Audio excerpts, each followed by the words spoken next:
Big launches sound sexy. It's hoping to make a large lump sum in a very short time frame, but they're also very exhausting. I have some launch clients that I'm creating systems and processes for so they can do less, and there's actually a ton of things that go on behind the scenes to ensure that the launch goes seamlessly. The main issue I hear from launch clients is that after the launch, their income dries up and they have to do another launch to generate more income. They don't want to keep having months where they aren't making any money, and they also don't want to spend hours on the phone doing sales call to get consistent monthly income. I am Shanice Miller, and welcome to my podcast, Do Less. Yes, that's right, do less. It used to be cool to work 60 hours a week, but the world has gotten smarter and realized why spend more time to make the same or less money. I help small business owners build systems and processes to help them scale and find more time for themselves and their families. I'm going to provide you the best practices and all the tools and tips to scale your business. Welcome to my show. So, Tiffany, I wanted to invite you on, so thank you so much for coming on the show. Thank you for having me. I'm excited. And I will say to you and your audience, I have a little kid in the house. So if you hear some background noise, that's working motherhood. So my apologies. Oh, Sorry, not sorry, is what I have to say about that. how old's your kid? I have two. One's in preschool, and my daughter who's here, Marlo, is going to be 2 in July. Oh, that's so cute. So if she makes an appearance, I'm going to welcome it. I get Oh, like so wonderful. warm. Wonderful. So, what is the biggest problem you're having with relying on live launches? Yeah, actually, it's so interesting that this is what we're talking about today. This all changes so quickly. So, for the past, let me actually give the folks listening some context. I have a program called the Lean In Make Bank Academy for therapists and social workers in private practice. We teach them how to raise their fees ethically and confidently and overcome all of the both the money mindset stuff that comes up there, but also just strategically. Like, how do we actually do this in our private practice? So, my goal is to get to a point where we can convert folks from cold, so they've never heard of me before, have them go through our evergreen sales funnel and enroll in the program within a week or 30 days.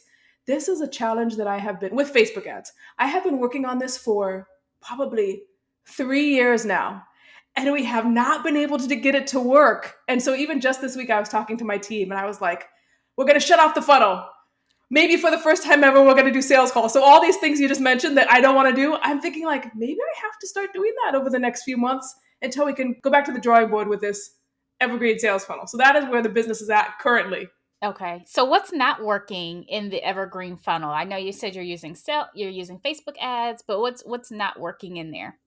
It's so interesting. So I work with this Facebook ads team who uses a methodology from a company or a Facebook ads program called Mint CRO. And they do this very, very data driven, rapid testing model for Facebook ads. And they have specific benchmarks they want me to hit at every moment.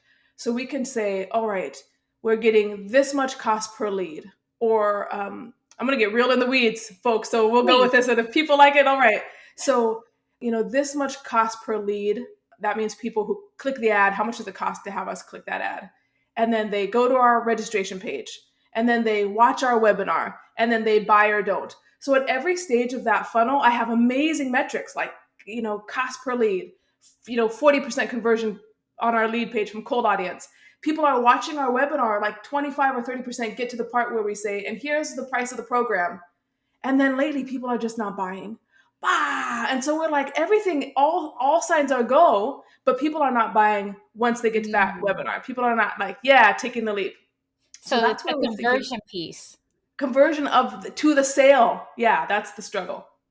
Okay. And why is that such a big struggle? Well, it's a struggle because I would love to, just like you were talking about, get off the launching. We've never done sales calls before, so we haven't done that. But really, just like the energy of launching. I would love to have consistent new students every day. What a dream that would be to just even have one or two students coming in a consistent flow, day after day, week after week. That would be create a really stable business from which we could grow. Okay. And what would you do with that stable business? Like, why is that so important? Ah, what a dream. Actually, so here's the fact is our business has done well for the past 2 years. We've been around. We grew quickly. I'm going to tell you all our numbers. I'm very transparent. So I'm excited. I, I'm ready to hear yeah, this. I like that. I think it's important because a lot of business owners, we just talk vaguely or we hear on podcasts vague numbers and we're like, well, what's the reality? So I really like to say like, here's the reality. I think there's some point when people get into the millions. I've heard many podcasts or coaches or program people who they get to the millions and they're like, I can't say my numbers anymore because my accountant told me not to. I'm not at that stage. So my accountant is not telling me anything. I had a private practice. I'm a therapist, licensed marriage and family therapist. I had a private practice for many years. In I think 2020, I also had, this business Lean In, Make Bank, which is very controversial in the therapy space as a name. I had that business and in 2020 on the side, I think I brought in like 69,000 with that side business along with my private practice. In 20 No, that was 2019. In 2020, I'm like, I'm really going to go in with this side business. I'm really going to make a go of that.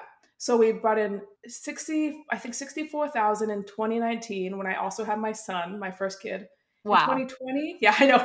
I don't mess around. When I have kids, I'm like, oh, let's make some big business moves. So 2019, I have my kiddo, my first son. 2020, I took a program called Scale with Success by Caitlin Batcher, and she teaches us how to like create an evergreen funnel, change my program from like a 5 week program to I turned mine into a year long container. Mm. 2020, we made, I think we went from, 64,000 to 250,000 the next year, then 500,000 that next year, and then 550,000 the year after that. So last year was 550,000. And now I feel like, oh man, it's been 2 years around 500,000. I feel stuck at this plateau. So I, I, I love the name of your podcast, Do Less. I really prioritize my personal time. I don't want to hustle. I just don't want to do that. I want to make good money. I want to be able to take care of my kids, be present with them. And so having an evergreen system that's actually working or having sales coming in consistently would simply give me more internal breathing room Mm. to be able to predict like, okay, if we just keep things going, here's a baseline predictable number of sales. If we're bringing in 30 students a month and that's just predictable, I think that would give me more freedom to create, more freedom to make decisions because I know the baseline revenue that will come in consistently and again from which we can grow. So for me, I'm always pursuing ease in my Mm. life and my business, and that would contribute to a sense of ease Me and too. predictability.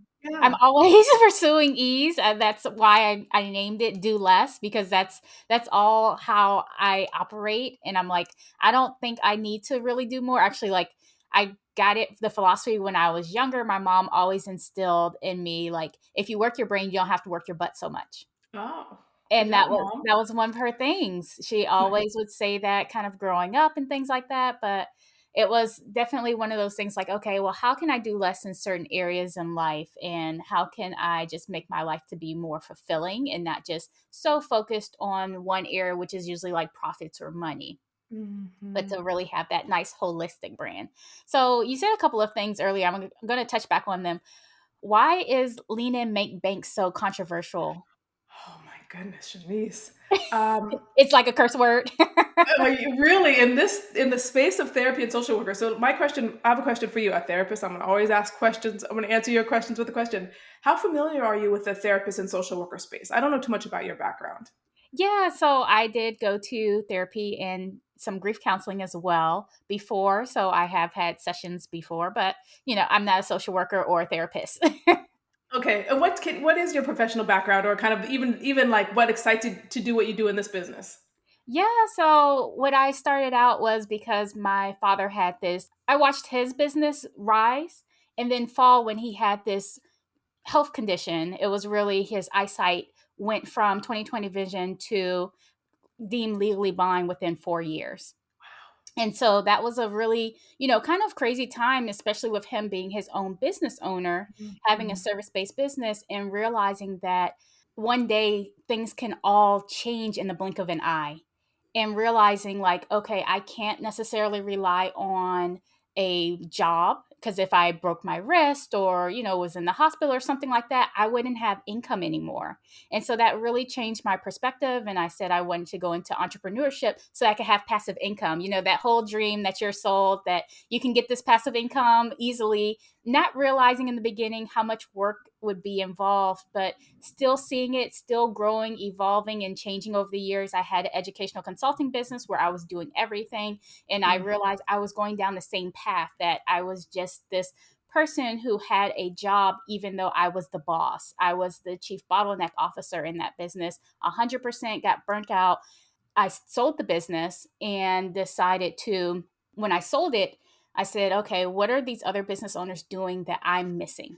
Why are they some of the people who are getting like bigger sales or for sales price for their company? Why are they able to get these prices and they're saying that they're only working 5 hours per week in their business, 10 hours per week? And that's how I landed on systems. And I started Mm. looking at and really researching, diving into what are the systems they were using, how they were setting them up, and started doing that for other business owners. Very cool. And how have you implemented that in your? I realize that I'll get back to. I will answer your question. Um, and maybe you've talked about this on your show a lot. How has implementing systems in your own business freed you up to really be able to have more ease and freedom in your day to day? Oh, so much. I always talk about automating, delegating, and eliminating. And that's like really what the systems do. We are always trying to work to automate things first so that you're not doing some of the grunt work. So, like with an onboarding process, we're saying the same things each time. There are different things you can put where someone automatically gets entered into a sequence and they're getting the same emails, they're getting reminders if they didn't fill out the onboarding forms. So instead of me going in, and I help my clients as well to do the same thing, instead of them going in and doing something like creating this email to say thank you for purchasing and this is what's going on. Now it's already automatically, as soon as the person pays, you don't have to worry about it anymore. It's already going through. They're already getting the link to stuff. They're already getting notified if they're not following up with them, if they're not getting it. So it's no more like looking at the calendar, seeing like, oh, this person's call's about to come up. They didn't fill out this form. Let Mm. me remind them, or like putting that in there. I got to write this email. It's already done. So that's a big part. The huge part is being able to really delegate effectively, and that's what I saw with myself and with my dad was, going, even though he had subcontractors underneath him, he was still the chief bottleneck officer. So Mhm. everything still went through him in order for the business to succeed. And you really do need to delegate effectively. So, not just have employees, but those employees are able to work on their own because there are systems set up that say each week we're doing these things and this is how you do them and this is the process. So, when I started the podcast, I knew exactly what needed to be done. But when I went to hire someone, I hired a virtual assistant to take over a bunch of the duties. I had already set up a system and process for him. And so he could follow those, everything that I put in place. And he was like, it was so easy. I knew exactly what to do. He asked a couple of like questions just to clarify to make sure. But after that, he was off to the races and I don't have to micromanage him. So Mm. now, every time something goes into the box saying that we have a new podcast, he goes right in there, does all the steps, and it's distributed and everything. The people get their stuff. I don't have to do that anymore. So, I love it. That yeah. sounds like a dream. Yeah. Yeah, wow, that's beautiful. Thank you for sharing. And so, for folks listening, if you don't have this kind of thing already set up, I encourage you to call Shanice and learn a little bit more about how to make this happen. Okay, so I promise I'll go back to the question about lean and make big. I'm like, what is the Um, question again? I Going on a remember long tangent. in the therapist and social worker space, and I actually hear some of your guests have spoken about this too, and you have this experience of a lot of therapists in their family served as the role of helper, people pleaser, Mm, making sure everybody else's feelings were taken care of, often, almost all the time, at the neglect of their own emotional lives or their own emotional experience. yeah. And then I work particularly with people who come from working class backgrounds, women, people of color, folks from marginalized communities. So they have this experience in their family of origin, and then they go off into the wider society where they're then told, for generations, we've been told, serve, be a martyr, sacrifice yourself. That's your role in society, is to give of yourself, to be a good person, right? Good Yeah. woman, good person of color. So then we get it there. And then we go into the field of therapy, this profession, specifically social work and therapy, where it's again reinforced. We're here to help. Mm, We're not here to make money. You're selfish if you even imagine anything for yourself. You're here to be here for your clients. So we have this triple fold message around family of origin, larger society, mm, then our whole entire profession that says serve. So then I come in and I say, hold the phone, folks. What about you? What about your desire? What about your dreams? What about that little, that little Shanice or that little Tiffany who wanted something for herself? It's really taboo in our field to mm, actually talk about wanting financial, not only security, but like ease, abundance, joy, because it's heard as I'm choosing my own well being over my client. I'm choosing myself over them. So if a client, you talked about having been in therapy and having to do grief work, it's very hard for therapists to say, oh, I have this client who's really grieving and needs my help, and my fee is $200 per session. What if they can't afford it? And therapists just get all tripped up, mm. overwhelmed, go back to their people pleasing, sacrificing, martyr themselves. And then they end up putting themselves in an unsustainable situation because they want to serve, but ultimately they're not able to take care of themselves or their client because they get burnt out, overwhelmed, Yeah. stressed. So when I come in with my business and say, hey, lean in, nobody listens to the lean in part, which is really about leaning into the emotional experience, leaning into desire, leaning into boundaries, leaning into knowing what we want. Um, if we do those things, lean into the discomfort of choosing a different role, not just people pleasing, but like actually looking at the reality of what we need, lean into that, then you're going to make bank on the other side. But the idea of making bank as a therapist or social worker, oh, it's just like a stab in the gut to Mm. um, most therapists.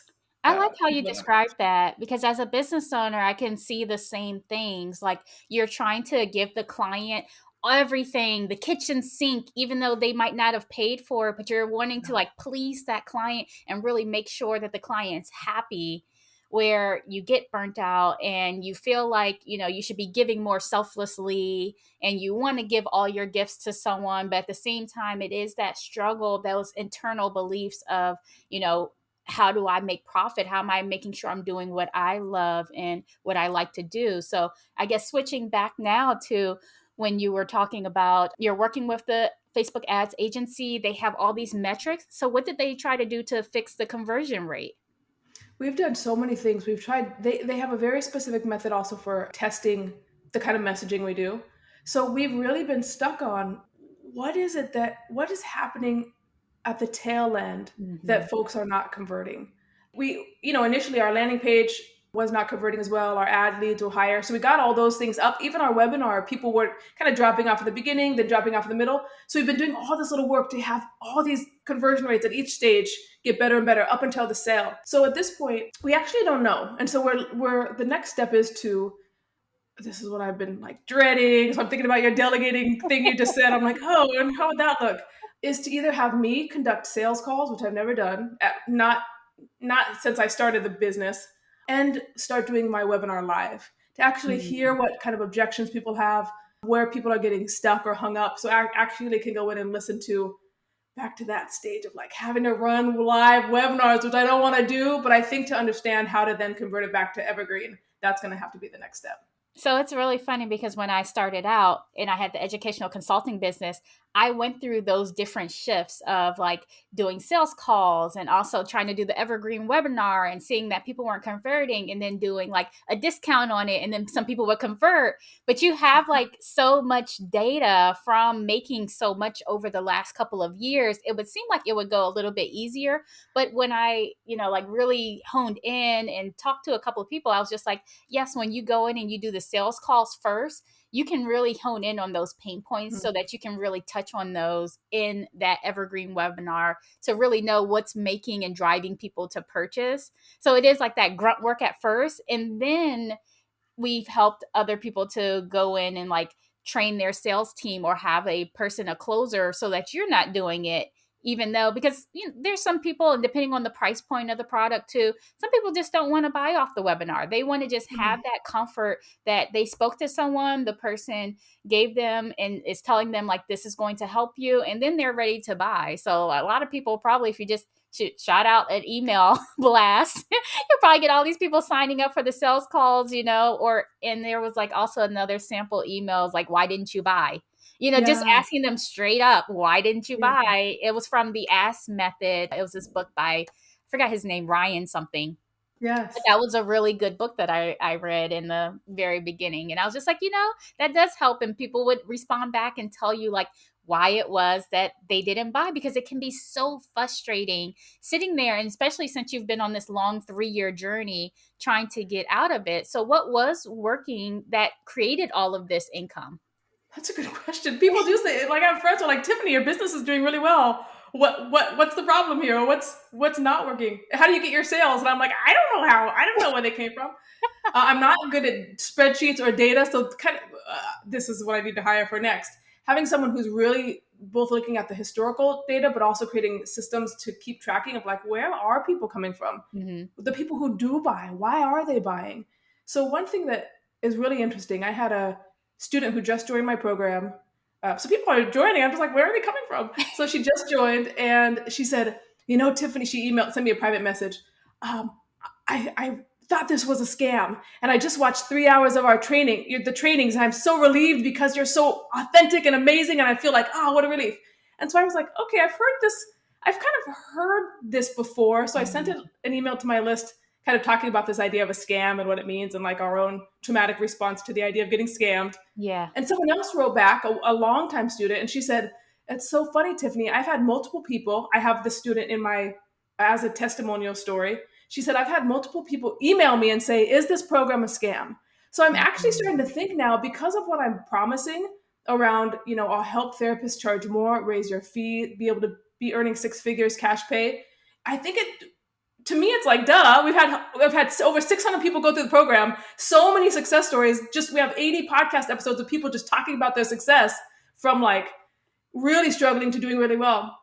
I think for my particular audience, it's really hard to imagine that this is possible for them. And so Mm. when they see me out Mental there on block. Facebook ads, yeah, talking about it in that 30-second clip, I think even a webinar, it just feels too good to be true. And anytime I'm having a real conversation with somebody, or they listen to the podcast, or they hear actually about the clinical depth within which I work, then they're like, I'm in. But it's really hard for them to get that sense in just a kind of entertaining video or a kind of a 30-second clip. Hmm. It's just like I'm going to get an internet scam. So Yeah. I think there's something I need to do. Maybe even I used to have this in my webinar, but I used to have, and I took it out, a live Q&A section at the end.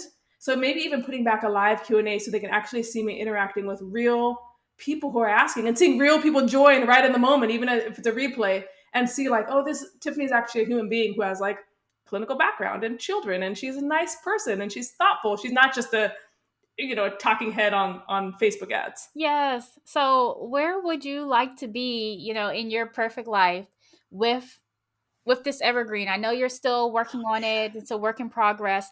What's the income goal that you're trying to hit? Oh, What are here's you, some. what's the profit? Yeah, something you said. Well, my goal always is to have minimum 30 years to 35% profit as minimum, and I'm able to stay in that. I would like it to be higher, and it has been higher. Like one year it was like 48%. So it can be anywhere in there. But I wanted to be consistent. When you spoke about your dad and his experience, thank you for talking about that, because it actually comes down to a real conflict I've had, and I think this conflict has gotten in the way of my business growth. Ultimately, I do want a business that doesn't rely on me, Mm. which is a problem And because that's I'm the face of the brand. I'm the one showing up. So I keep going back and forth of like, I really love what I do. So what's this fantasy about of having a business that doesn't rely on me? What's that really look like? But even earlier in May, I got me, and then the whole family, and then even my dad got COVID for the first time. We had it. We oh finally wow. got COVID. Me and the kids and my partner, and then my dad. He had it before. And even in that week of just being, and it would hit us bad. So there was like a 48-hour period of like, I am out. And even having that reality of like, man, if I'm out, this business does not run. Like I run the course, I run some of Mm. the classes still. I'm doing all the admin stuff still, which is crazy. I'm going to hire that out soon. But really like, what am I doing? And so for me, I would love to ultimately, there's so many people who talk about this. Michael Witz in Clockwork, The E-Myth Revisited. Like, there's so many books that Okay. talk about creating a business that can run without me having to show up. And I think I have continued to try to do that before it's time. I hire all these people, like, let's delegate, but we don't actually have the revenue to Mm. support, or then we have a lot of revenue. It's just like this constant balance. So in my ultimate dream, I could go away for a month.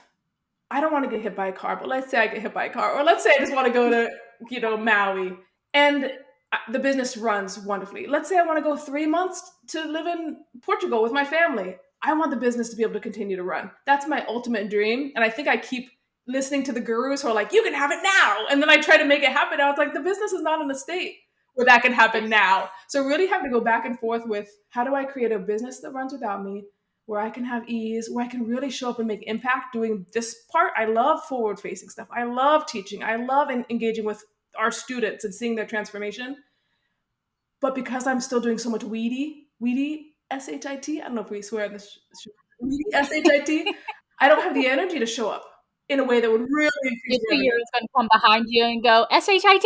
No, she's downstairs, so hopefully she won't be listening. Although my son, he's 4, he started to say some things. I'm like, oh, okay. Yeah, that's what I want. Ultimately, like the freedom to do only the do only the things that are in my zone of genius.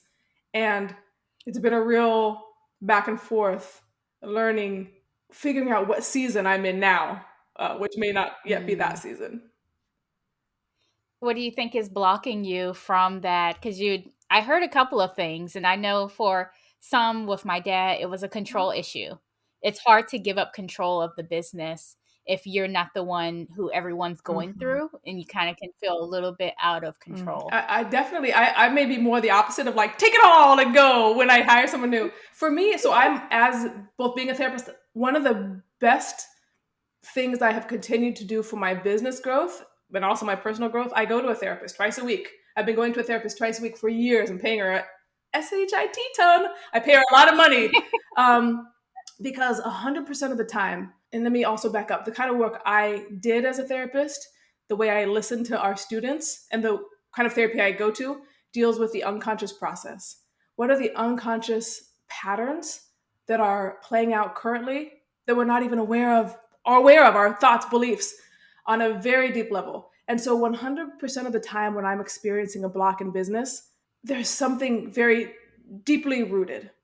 And so Hmm. I can say one of the more recent things that's been on and on and on, but I'm becoming more and more aware of it, more and more conscious of it, is something about, you didn't want to go this deep, but this is how we go. This is how I do, Shanice. On some level, I'll just say it in layman's terms, people pleasing, right? So even when I hire Mm. somebody, I'm like, is this okay if you do this? Here's the, like, are you really okay? Like, really? And I'll often hire people, unfortunately, who I think it's a mutual thing. Like, if I'm playing into it and so are they.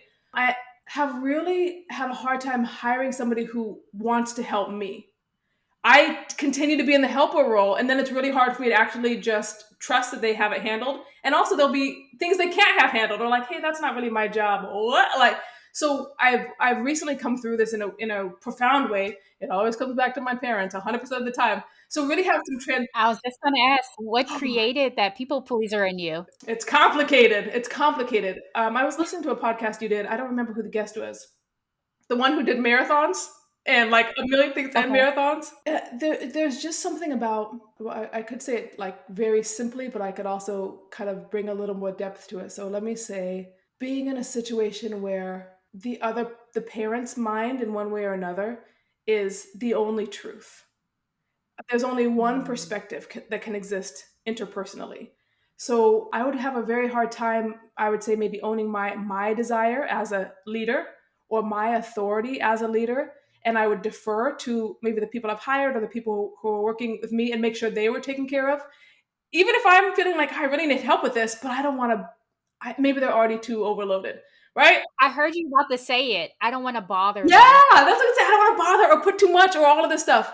And now, even as of just yesterday, I had a new revelation. I'm like, all right, I'm about to go hire my operations coordinator because I feel like I came through something psychically and mentally, and I'm like, oh, now I'm ready. Now I'm ready to have somebody who wants to come work in the business and execute. and own and take things on and really work in their zone of genius so I can do exactly what I want to do and own like my whomever I'm hiring. Here's what I'm going to do. I'm going to do XYZ. Here's what you do. And there's no more question about it. Yeah, and we can do this together. But it's been really hard for me to own that up until recently. And who was it that you felt like you were bothering when you were young? Oh my gosh. You know what? I'll say, really, in my family, this also is a little bit of what that guest was saying, the marathon guest. Oh yeah, she was talking about even asking questions and disturbing the people around her with the questions she asked. So I grew up in one half of my family was incredibly religious, a very conservative kind of religion. And then my other side of my family came from intense poverty and trauma where Mm, emotions were cut off. We're not going to, everything's going to be happy. And if things aren't happy, we don't look at it, even as all these things are falling mm, apart. So for me, being incredibly perceptive, I would be like, this is not this is not lining up. This doesn't make sense either, whether it was about religion, religious concepts, avoidance, denial. And so really learning for me, I this is powerful, but I cannot see what I see. I cannot hear what I hear. I get goosebumps when I say I cannot know what I know. And so I had to actually, from the young age, and dismantling these things now. I grew up not letting myself know what I know. I can't see what I see, and it leads to a very confused mind.